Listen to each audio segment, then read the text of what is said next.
Assalamualaikum warahmatullahi wabarakatuh. Bismillahirrahmanirrahim. Alhamdulillahi hamdan katsiran thayyiban mubarakan fih kama yuhibbu rabbuna wa yardha. Asyhadu an la ilaha illallah wahdahu la syarikalah wa asyhadu anna Muhammadan abduhu wa rasuluhu la nabiyya ba'da. Amma ba'du. Insyaallah kita akan lanjut mengkaji menelaah buku pengantar fikih jual beli dan harta haram.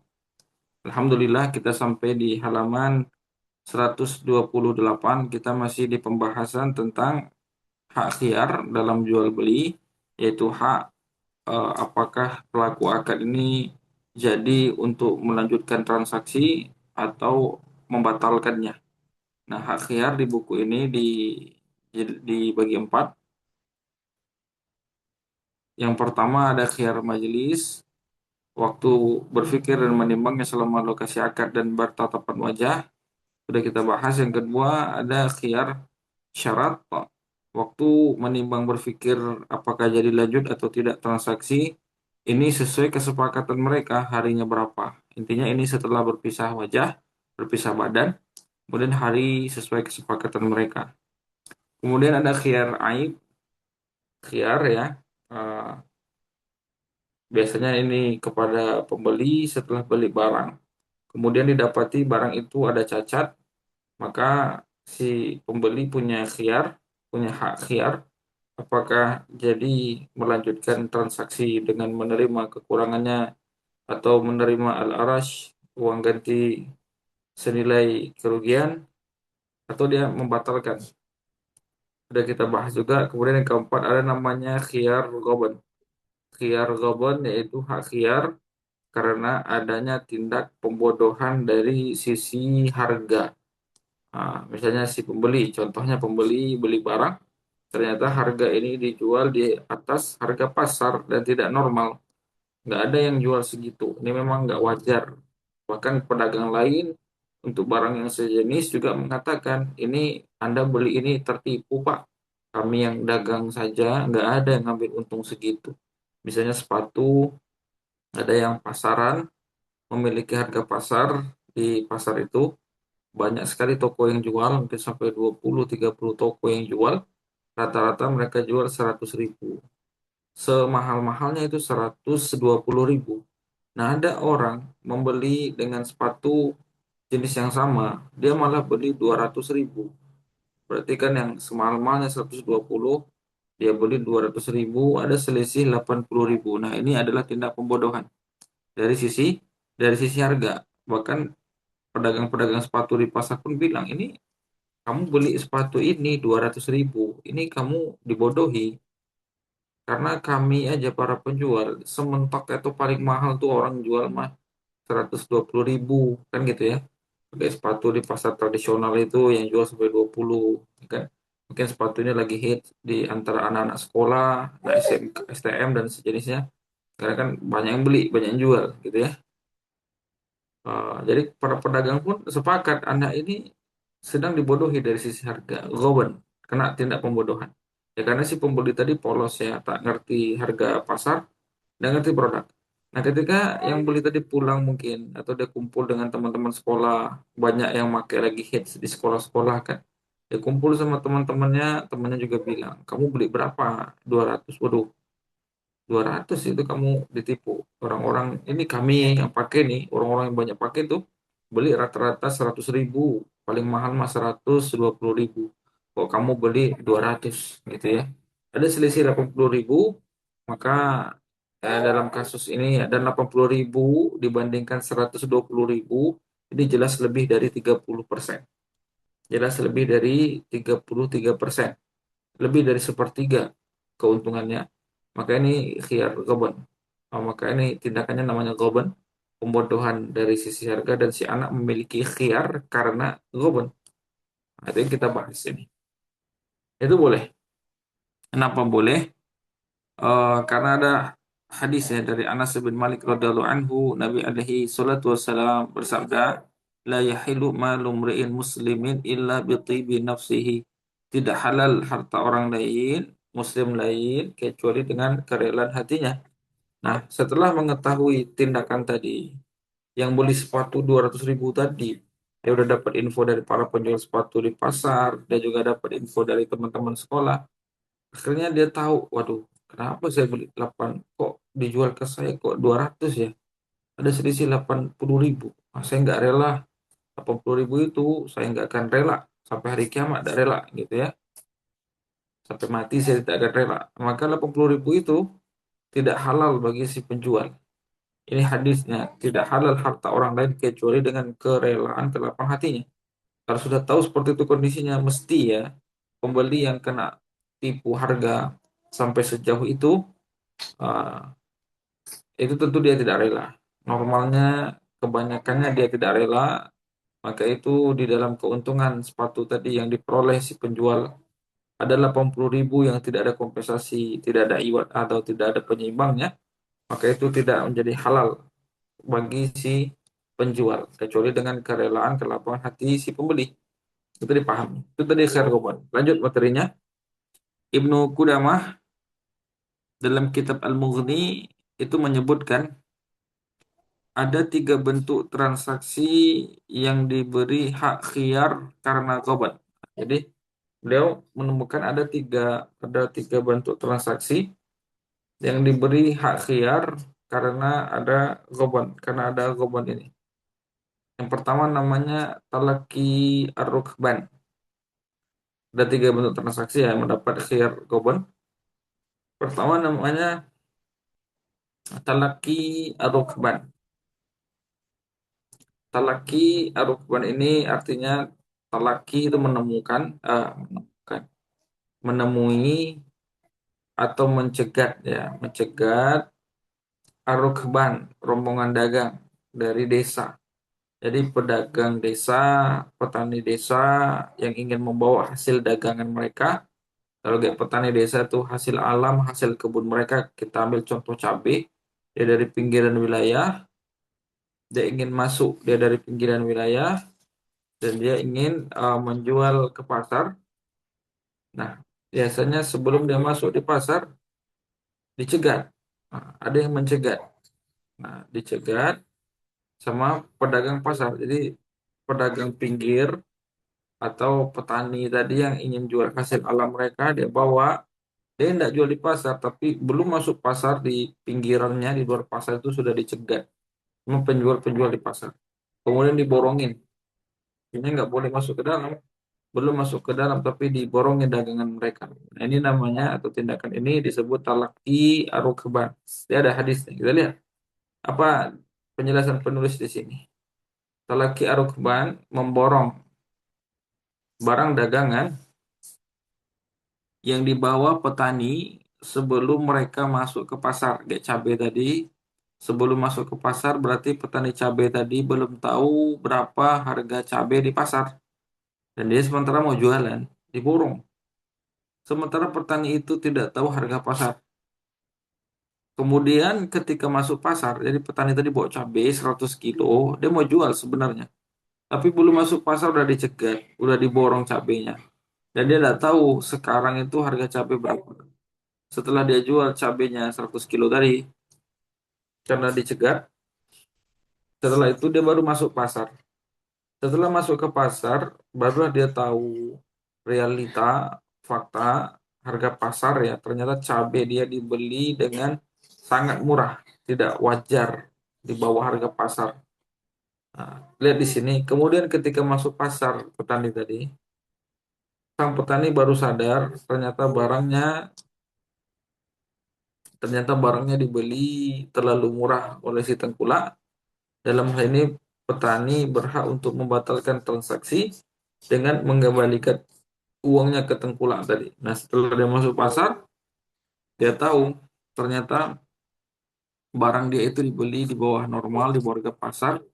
Nah, maka dia punya hak di dalam Islam, dalam syariah, dia punya hak yaitu khiyar ghoben, yaitu hak khiyar membatalkan transaksi tadi karena mendapat tindak pembodohan. Tindak pembodohannya itu dari sisi harga. Nah, itu dia terlaki rukban. Kemudian yang kedua, bentuk transaksi yang mendapat khiyar ghoben yang kedua ada namanya bai' an-najash. Bai' an-najashi. Nun jim kemudian pakai shin ya, najash. Kalau pakai sin najas itu najis. Itu di fikih toharoh nanti. Ini najash, bai' najash. Apa itu bai' najash? Kita lihat bai' najash ini. Mungkin kalau saya terangkan dulu ya, bai' najash ini nanti ada hadisnya. Kita terangkan dulu apa itu bai' najash, jual beli najash itu dilarang. Apa itu jual beli najash? Jual beli najash itu ada beberapa bentuk. Salah satunya dan yang di buku ini dijelaskan atau umumnya jual beli najash itu pertama seperti ini. Ada si A, si A dan si B. Si A menjual, mungkin katakanlah jual sepatu tadi ya. Si A sedang jual sepatu, si B sedang tawar-menawar. Sepatu sedang tawar-menawar. Katakanlah sepatu tadi oh 150.000. Maka si B berusaha menawar biar turun. Kan gitu si A jual sepatu, B beli sepatu. Tiba-tiba datang si C. Si C ini datang, dia nimbrung, dia ikut nawar pula.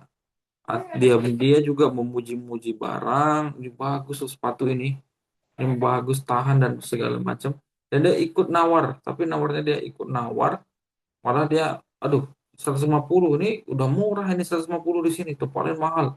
Ah, ini mah 160 biasanya 160 saya beli kata dia kan kata si C. Si B yang lagi nawar sepatu itu kok tiba-tiba datang orang ikut muji-muji sepatu, ikut nawar. Bahkan nawarnya naik lagi 160. Si B ini terpancing jiwa kompetisinya. Karena melihat itu, dia semakin dibuat ya, dikesankan sepatu itu memang bagus. Terpengaruh dia, terpancing jiwa kompetisinya, maka dia ikut nawar lebih tinggi.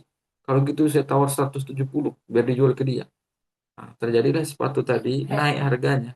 Sementara si C itu tidak ada niat sedikit pun untuk beli. Usut demi usut ternyata si C ini kongsi atau konconya si A. Jadi datang, tidak punya niat beli, datang puji-puji barang, menawar barang dengan tinggi, sehingga si penawar asli alias si B terpengaruh, kemudian terpancing dia, dan dia tawar juga tinggi dan membeli dengan harga tinggi. Ternyata si C ini tak ada sedikit pun niat beli, ternyata dia cuma rekanan daripada si A. Nah, ini disebut jual beli najas. Ini ada yang beberapa orang mengalami. Atau sebaliknya, jual beli najas itu nanti menjelek-jelekkan barang agar jadinya murah. Ini terkebalikan yang tadi. Misal si A jual sepatu, si B mau beli, buka harga 150.000, ditawar sama si B 140.000. Tiba-tiba datang si C. Si C ini datang-datang, tiba-tiba langsung jelek-jelekkan produk. Apa ini sepatu ini? Tidak tahan, tidak bagus, bla bla bla ini. Berapa satu ini sepatu ini murah ini. Oh, sekian sekian sekian gitu ya. Tiba-tiba saja si C datang menjelek-jelekkan barang, memurah-murahkan barang. Maka si B otomatis dia nawar lebih rendah. Sehingga si A yang penjual itu shock ya, dia jual harga murah. Rupanya usut demi usut ternyata si C ini rekanan si B, kongsi dengan si B. Jadi dia jelek-jelekkan barang biar harganya turun. Padahal si C tidak ada niat beli. Ini transaksi namanya najash ya, namanya an-najash. Ini bentuk pertama. Kita lihat keterangan penulis. Bai an-najash, jual beli najash, yaitu berpura-pura, yaitu berpura-pura menawar atau memuji barang agar harganya naik. Atau sebaliknya, jadi berpura-pura memuji dan menawar barang agar harganya naik, mengesankan barang itu wah. Kemudian jual beli najas selanjutnya eh, sebaliknya, datang-datang menghina-hina barang, menjelek-jelekkan barang agar harganya turun. Ini juga bagian dari jual beli najas. Intinya dia nimbrung memuji-muji barang, nawar-nawar barang sampai tinggi harganya padahal tidak ada niat beli. Itu sebaliknya, itu namanya jual beli an-najash.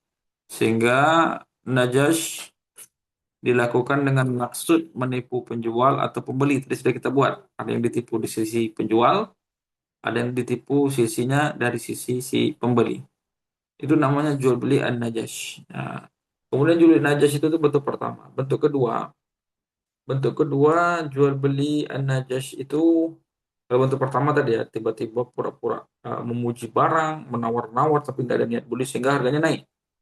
Tujuannya biar harga naik saja, sehingga yang asli menawar dan ingin beli terbeli dengan harga tinggi.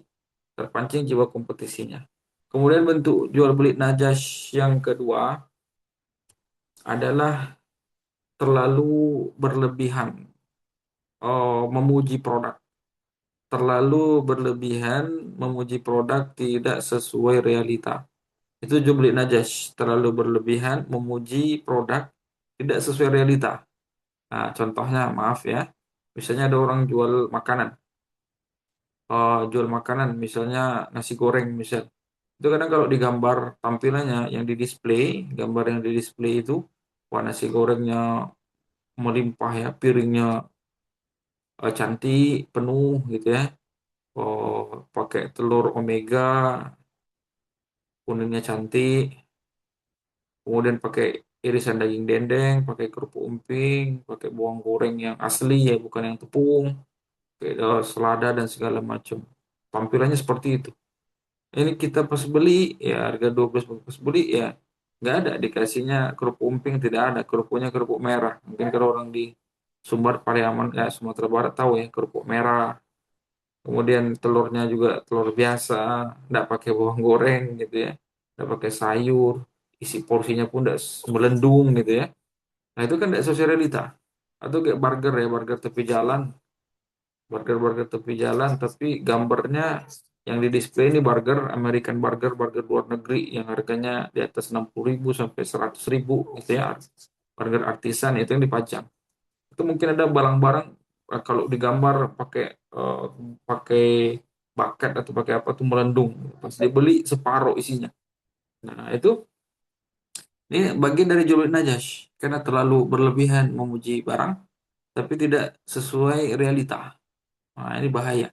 Atau mungkin jual pakaian.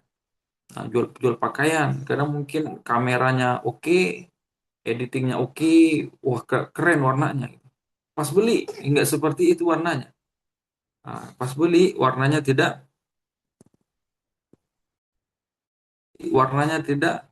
tidak seperti itu. Nah, eh, itu ya.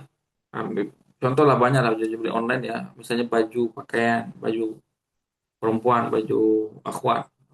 Kadang mungkin entah kameranya filternya bagus, teknik pengambilannya tingkat tinggi mungkin profesional, oh pencahayaan bagus gitu ya. Bagus sekali, tapi pas dibeli realitanya tidak seperti itu. Nah, itu kayak makanan tadi, itu kadang brand-brand internasional tuh bagus. Ya, makanannya fotonya bagus-bagus ya iklannya. Kadang di bawah ditulis itu gambar hanya ilustrasi. Ah, pinter mereka, gambar hanya ilustrasi. Di kita kadang tidak paham. Dikesankan seperti itu tidak baik, mengesankan. Ya, terlalu memuji produk tidak sesuai realita itu bagian dari jual beli najas. Jual beli an-najas. Diingat ya. Kayak makanan tadi yang dipajang dan yang realita beda. Apalagi macam-macam lah pokoknya. Apalagi kayak zaman sekarang tuh ada food vlogger, kadang dia review makanan ya. Mereka itu kadang diiklankan melendung porsinya. Misalnya apa ya, kebab misalnya. Itu kalau food vloggernya yang review yang beli itu dagingnya besar-besar, gemuk gitu ya. Pas kita beli kompong, kompong itu apa? Kecil gitu ya, kosong-kosong dalamnya. Nah, tidak mengesankan. Ya, tidak mengesankan. Tidak sesuai yang dikesankan gitu ya. Nah, itu kan bahaya. Itu namanya jual beli an-najas. Ini banyak tindakan-tindakan seperti ini banyak. Nah, semoga yang mendengar paham ya. Kita akan kembangkan contoh-contohnya. Terlalu memuji barang tidak sesuai realita. Ada dulu jual beli online. Ada saya tahu ya di Jogja sana. Dia kan jual beli online. Ternyata mereka punya trik. Biasanya kalau jual beli online itu online shop mau punya mall toko mall itu toko di mall online ya online shop itu biasanya kalau pengiriman sering sering banyak pengiriman kesannya kan terjual banyak ya itu kan ratingnya naik ya sehingga kalau orang searching orang cari nanti biasanya ditampilkan paling atas kalau tidak salah keterangannya seperti itu ya jadi dia itu jualan Jadi dia sama teman-temannya sesama penjual itu saling beli jual sama teman. Jadi dia beli dagangan temannya, temannya beli dagangan dia sama penjual. Jadi ngirim-ngirim. Tapi ketahuilah mungkin dia jual baju syar'i, tapi ketika temannya beli, dia ingin merekayasa nih. Ketika beli itu yang dijualnya cuma kadang Indomie instan. Indomie instan, mie instan satu biji, satu satu pieces dimasukin kardus, dikirim. Nanti dari sana mungkin kirim minuman saset, kirim ke sini. Jadi mie instan itu saja dipaketin, dikirim ke sana ke sini. Nah, dia ingin mengesankan saja bahwa pengirimannya banyak. Pengirimannya tiap hari bikin-bikin. Padahal sesama konconya saja, sesama teman. Padahal yang dibungkus apa? Ya mie instan tadi satu. Dibungkus kardus, dikirim, kirim, kirim, kirim. Penting data dia mengirim itu banyak. Sehingga ratingnya bagus, penjualannya, pengirimannya banyak, penjualannya menandakan penjualan banyak. Sehingga kesannya orang lihat toko dia, wah ini udah bagus track recordnya. Itu ada seperti itu. Itu ada seperti itu. Bagian dari Jumlah Najash. Dia mengesankan online shop dia itu ramai. Padahal tadi dia merekayasa penjualan tadi. Ada juga bentuk lainnya, mungkin ada yang pernah nanya ya, yang semisal seperti eh, eh, ada orang disuruh nonton, eh, ketika menonton tayangannya nanti dibayar viewers, membayar viewers tadi, view orang yang nonton dibayar gitu ya. Yang mau nonton program dia dibayar, dibayar, dibayar. Jadi kesannya program dia itu wah karena banyak nonton, padahal tidak, padahal karena dibayar. Karena dibayar mengesankan, tapi tidak sesuai realita. Ada juga, ini juga hati-hati, ada kayak franchise atau opportunity bisnis bodong. Itu mungkin jual minuman gitu ya. Jadi dia mungkin jual minuman, di IG mungkin dia bersponsor ya jual minuman, buka kemitraan. Oh ini rame gitu ya.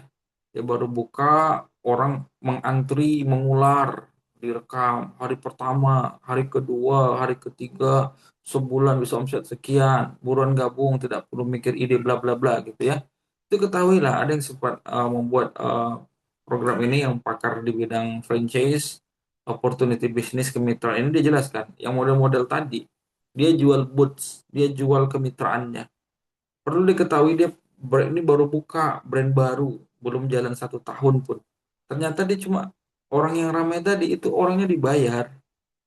Jadi mungkin bawa minuman orang mengantri, mengular. Itu tidak alami, itu bukan organik, itu orang dibayar. Itu dibayarin sama dia. Nanti ada yang rekam, ngambil take-nya. Besok masih rame. Besok orangnya sama, cuma ganti baju, dibayarin. Itu orang-orang bayaran. Jadi kesannya rame, crowded, laris, mengantri-antri gitu ya. Itu dibayarin. Hari pertama, hari kedua itu lagi itu ganti baju, hari ketiga sama ganti-ganti baju. Nah, tapi apa yang dilihat orang di media sosial, Instagram misal, wah ini cocok nih buat usaha nih, lihat orangnya antri, diminati, berapa paketnya? Oh 20 juta ikut, banyak yang beli. Nanti jual di wilayah dia sepi, melongo. Karena tadi rekayasa, mengesankan saja. Ini bagian-bagian dari jual beli An-Najash. Ya, yaitu tadi ya jual beli Najash itu yang bentuk kedua, yaitu terlalu memuji produk tidak sesuai realita. Dia cuma memberikan kesan. Cara trik-triknya itu memberikan kesan, tapi tidak seperti itu kayak nasi goreng atau makanan di bagus-bagus gambarnya, kesannya seperti itu, tapi realitanya tidak.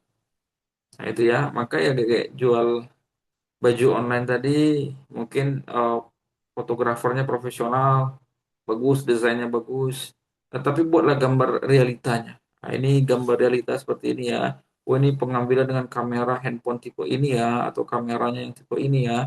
Itu kalau ini cahaya yang seperti ini ya, pencahayaannya ini dia natural warnanya, tanpa filter, di cahaya luar seperti ini warna aslinya. Itu kan keren. Itu makanan tadi ya apa adanya, apa adanya. Kadang memang ada yang korban gambar itu ada. Ada yang pernah cerita jualan bakmi karyawan. Jadi yang di display di bakmi itu ada ada daun selada apa Pak Coy namanya. Saya tidak tahu di sana namanya apa. Dia beda juga dengan daun selada, dengan sawi beda namanya. Saya lupa namanya. Pak Coy itu apa namanya? Itu kan agak mahal ya. ada itu di bakminya, di gambarnya yang di display. Padahal sudah tidak ada, tapi gambarnya ada. Padahal tidak ada gitu ya. Jadi ada yang beli, kemudian dia lihat penyajiannya nggak pakai pakcoy tadi, biar mudah nggak pakai selada tadi atau nggak pakai sawinya tadi. Kemudian orangnya nanya, loh sawinya mana? Kok nggak sesuai gambar? Oh sawinya nggak ada ini. Ah, ternyata ada. Orang pas lihat gambar penyajiannya seperti ini loh, letternya seperti ini di mangkok. Orang beli gara-gara itu. Tapi kok nggak ada? Nah, itu hati-hati ya. Itu tadi namanya kategorinya jual beli an-najash yang kedua.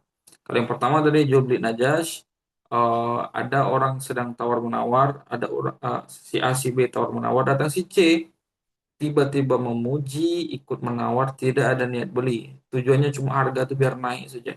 Maka ada makan korban, itu si pembeli. Kalau jual beli najas yang kedua, memuji barang berlebihan tidak sesuai realita. Sampai ada kadar-kadar penipuannya di situ. Itu najas yang kedua. Tadi sudah banyak saya contohkan ya. Makanan, pakaian, jual beli online, kemudian yang realita. Kemudian bentuk jual beli najas yang ketiga adalah berbohong dalam menyebutkan modal. Berbohong dalam menyebutkan modal. Saya tidak tahu kalau di Jabodetabek, kalau di Sumbar tuh biasanya pedagang-pedagang Minang itu, ini tidak semua ya, oknum. Kadang kita misal sepatu saja adalah contohnya. Sepatu ada, kalau di sini perlu diketahui ya, misalnya kayak di Sumatera Barat itu ada kayak tempat grosir di wilayah Bukit Tinggi dan nama pasar namanya Aur Kuning. Itu di sana kalau beli kalau beli kata-kata emak-emak ya, kata orang-orang ke pasar, itu kalau nawar kita harus nawarnya gimana ya, gini, kita nawar itu harus eh, nawarnya itu harus sampai 70%. Eh, nawarnya itu dua kali lipat. Nah, gimana ya? Gini contohnya. Misalnya sepatu. Kita nanya, berapa sepatu Pak? Sepatu 300.000 misalnya. Kalau disebut 300.000, kita nawar itu harus 100.000. Itu kalau kita nawar 100.000, dia bilang, ya udah bungkus katanya. Itu masih kena tipu kita. Jadi berapa sepatu ini? 300. Kita nawarnya harus 100. Bahkan kalau bisa, sepatu ini berapa Pak? 300.000. Nawarnya 50.000 dapat. Harus 50.000 nawarnya. Kalau dia ngomel-ngomel, berarti harganya nggak jauh dari itu. Tapi kalau berapa sepatu Pak? 300.000. 100.000 ya Pak. Ah, ya udahlah bungkus. Berarti kita masih kena. Paham ya? Semoga paham yang mendengar ini. Ada seperti itu. Jadi harus pintar-pintar nawar. Bahkan ini berapa Pak? 300.000. 50.000 ya? Ah, gitu. Kadang yang ekstrim, berapa nih? 300.000. 30.000 ya? Ah, mama sampai seperti itu nawarnya. Tapi kalau nggak bisa, nggak pandai nawar, oh habis sudah. Ada seperti tempat-tempat jual seperti itu. Nah, kemudian ada bentuk kecurangan lain. Nah, ini oknum. Ini bentuk najas yang ketiga. Berbohong dalam menyebut modal. Kadang, berapa sepatu ini Pak? 150 kata dia. Kita tawar, dapat nggak 100? Nah, kemudian dia ngomong, 100.000, aduh modalnya aja nggak dapat dek, nggak dapat modalnya. Langsung kita berpikir, oh kalau modalnya nggak dapat 100.000, berarti ya cocoklah 150 atau 130. 130 lah Pak, ayo udahlah, bungkus. Tadi kan dia bilang 100.000 nggak dapat modalnya, padahal tidak. Modalnya 80.000, dia bohong menyebutkan modal. Aduh, ini modalnya nggak dapat, ini modalnya nggak dapat, padahal aslinya modalnya di Kuwait. Ini juga bentuk jual beli an-najash yang ketiga. Nah, itulah bentuk jual beli najash.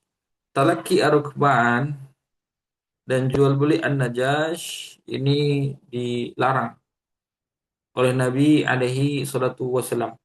Ada hadis sahih Bukhari, riwayat Bukhari dan Nasai.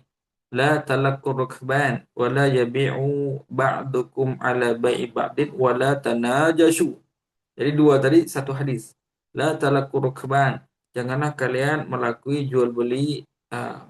jual beli talaki arukban. Tadi keterangannya talaki mencegat gitu ya, mencegat, memborong dagangan dari petani desa sebelum masuk pasar.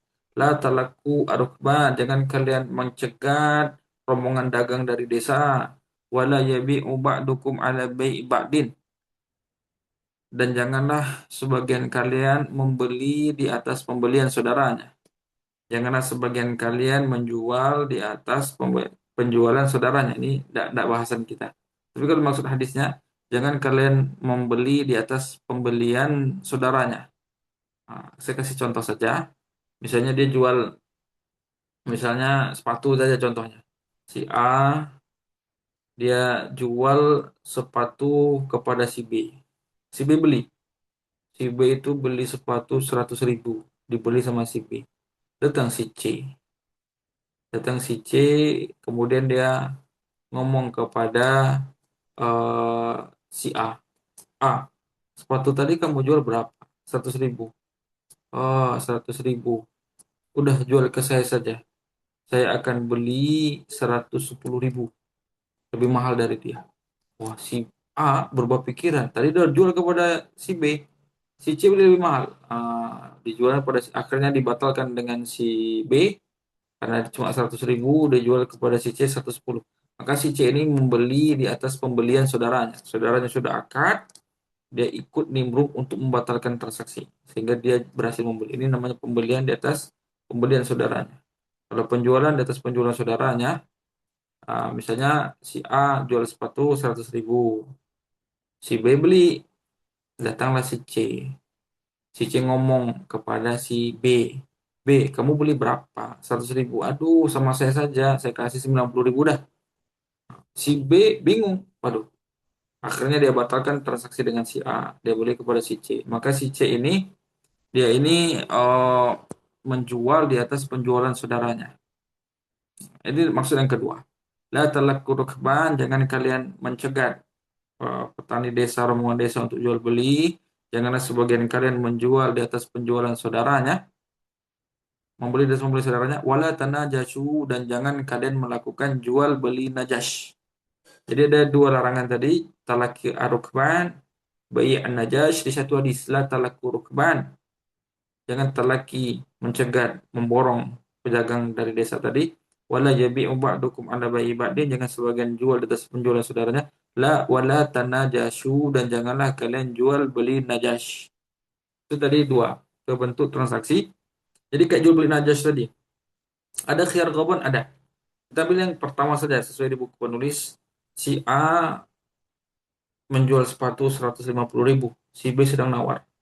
Tiba-tiba datang C memuji-muji sepatu. Bagus nih. 150. Oh, kemurahan 150. Ini mah 170. Saya beli gitu kan. Si C bilang 170 harganya. Udah dipuji-puji. Kemudian si B terpancing juga kompetisinya. Terpengaruh dia. Ditawar sama dia 180.000. Yang harganya 150 terjual 180.000. Kemudian pulanglah si B. Rupanya si B dapat info, ternyata si C rekanan si A, konconya si A. Ternyata si C itu tidak ada niat beli. Dia ikut memuji barang, menawar barang, nggak ada niat beli. Tujuannya ingin mengakalin, nipu si B. Oh, si B tahu. Berarti saya beli 180. Ini ada tindak pembodohan. Saya kena bodohi ini. Maka si B punya hak khiar, namanya khiar ghabon.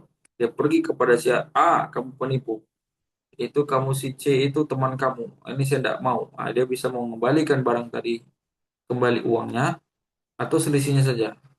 Itu opsi pertama. Ini sepatu kamu, saya balikkan. Mana uang saya 180.000, bisa. Atau ini sepatunya tetap saya ambil, tapi tidak 180.000. Kembalikan uang saya 30.000 lagi. Berarti sepatu terjual di angka 150.000. Nah, itu dia pembahasan kita tentang khiyar ghaban. Nah, itu mungkin ya pembahasan kita pada sore ini. Kalau ada yang ditanyakan silakan. Silakan kalau ada yang ditanyakan.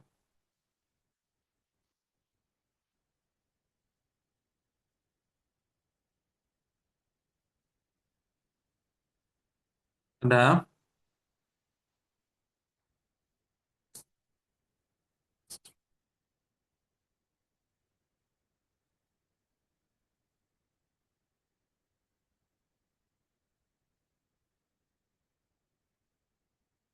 Ada?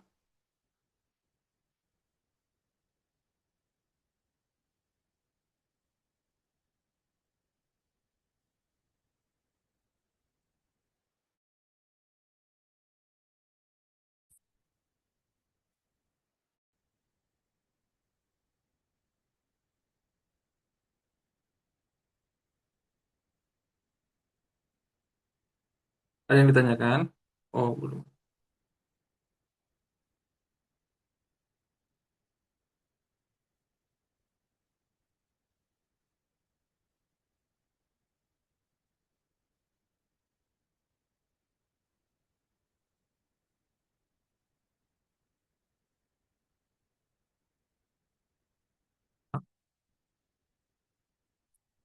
Baik. Ini kan karena ini ya, tidak ada yang ditanya.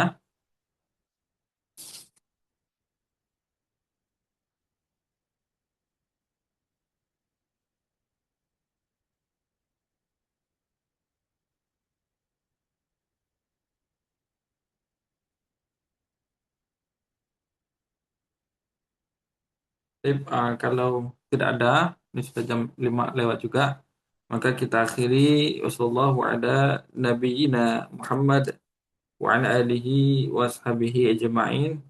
Wa akhiru da'wana alhamdulillahi rabbil alamin. Assalamualaikum warahmatullahi wabarakatuh.